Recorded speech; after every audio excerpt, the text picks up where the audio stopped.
Notes from Underground. Fyodor Dostoevsky. Chapter 2. Now I want to tell you, gentlemen, whether you want to hear it or not, why I couldn't even manage to make myself into an insect. I tell you solemnly that I often wanted to become an insect but didn't manage even that. I swear to you, gentlemen, that to be too much aware of things is an illness, a real, genuine illness.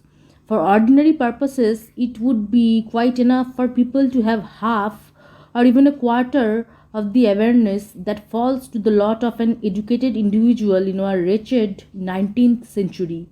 An individual, what's more, with the additional misfortune of living in Petersburg, the most abstract and premeditated city on the globe.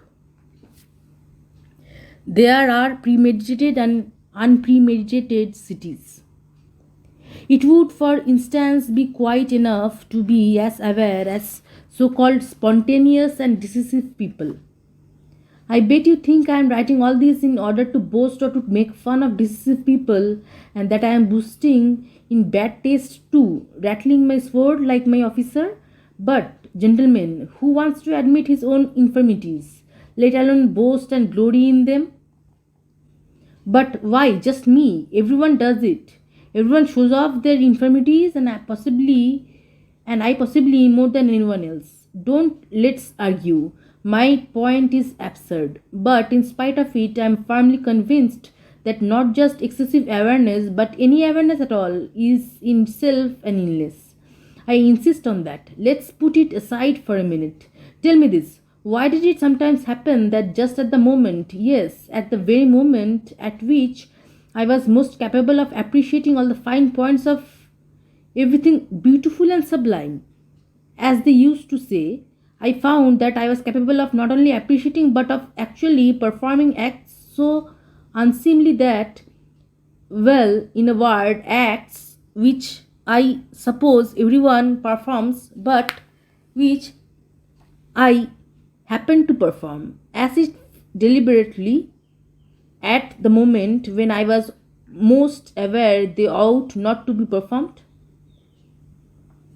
And the more I was aware of the good, of everything beautiful and sublime, the deeper I sank into my own mire and the more capable I was of being submerged in it altogether.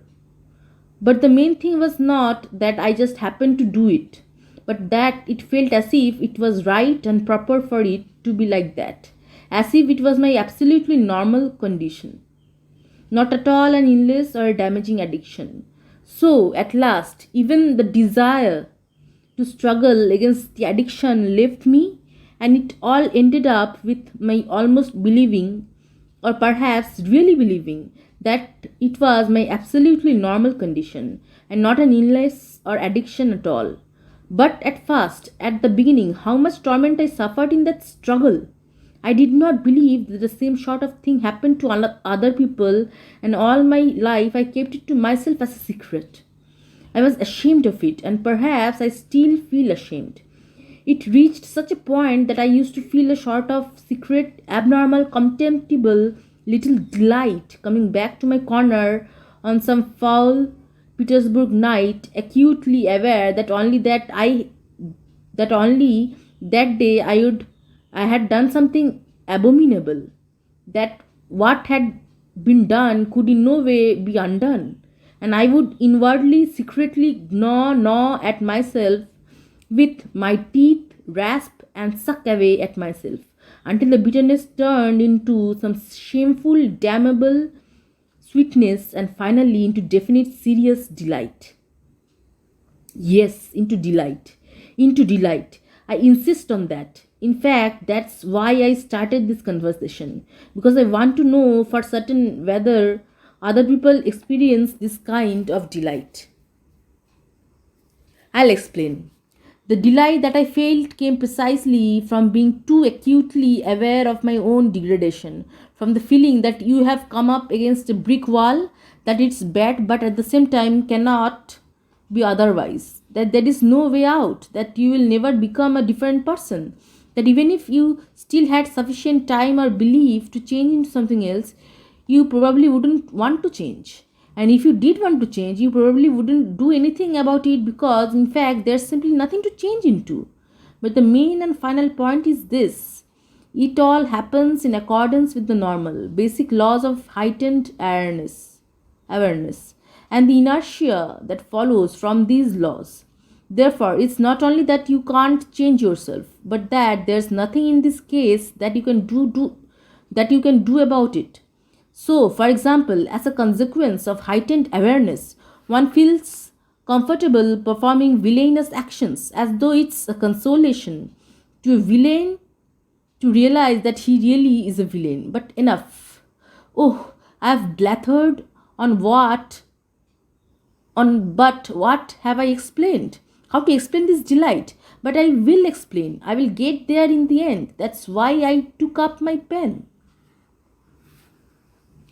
I am, for example, terribly touchy. I am mistrustful and quick to take offense, like a hunchback or a dwarf. But there have been actual moments in my life when, if somebody had slapped my face, I would perhaps have been glad even of that.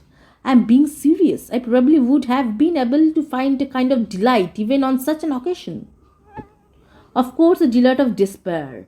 But in moments of despair, there can be the most acute delight, particularly when you can see no way out of your situation, and when your face has been slapped, well, then you will be crushed by the consciousness of the pulp to which you have been reduced.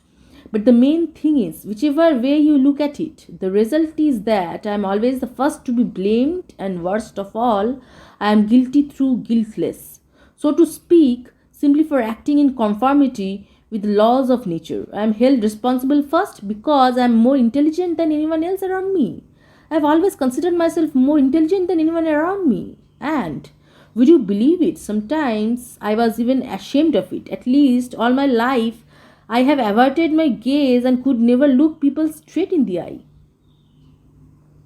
And that is why, in the last resort, I am responsible. Because even if I had had any magnanimity of spirit, I would have been aware of its irrelevance and then become even more tormented.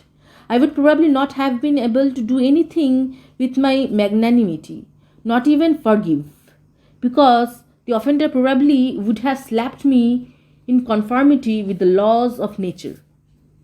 You can't forgive the laws of nature, but nor can you forget them, because laws of nature or not, the sense of grievance still remains. And finally, even if I had no desire whatsoever to be magnanimous, but on the contrary wanted to take revenge on the offender, I would not have been able to take revenge on anyone, because even if I had been able, I would never have dared. Why wouldn't I have dared? About this, I want to say a couple of words more.